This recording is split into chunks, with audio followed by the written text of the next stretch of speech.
बोलू नाही शकत मी. म्हणजे टाइम कसा गेला कळलंच नाही अजिबात. मी खरंच सांगतो, दरवेळेला आपण म्हणतो बऱ्याच वर्षांनी असा पिक्चर बघितला, खूप वर्षांनी बघितलाय.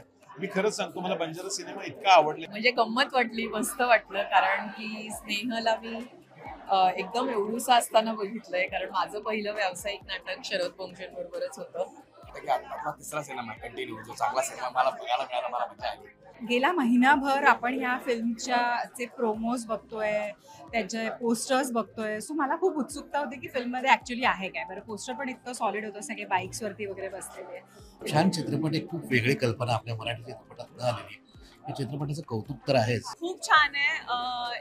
मराठीमध्ये पहिल्यांदाच अशी गोष्ट बघितली आहे. सगळे शॉर्ट्स जे घेतलेत सिक्कीमचे ते खूपच छान आहेत, एकदम वेगळे आहेत, एकदम ब्युटिफुल आहे.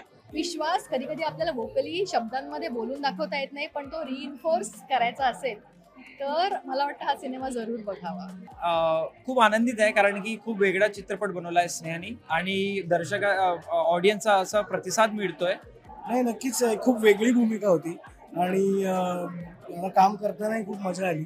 Thank you for all the love. This is just the first day and will see for all the success that's about it.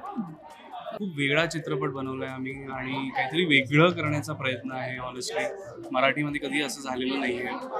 एक out and out road trip कधी झाली नव्हती.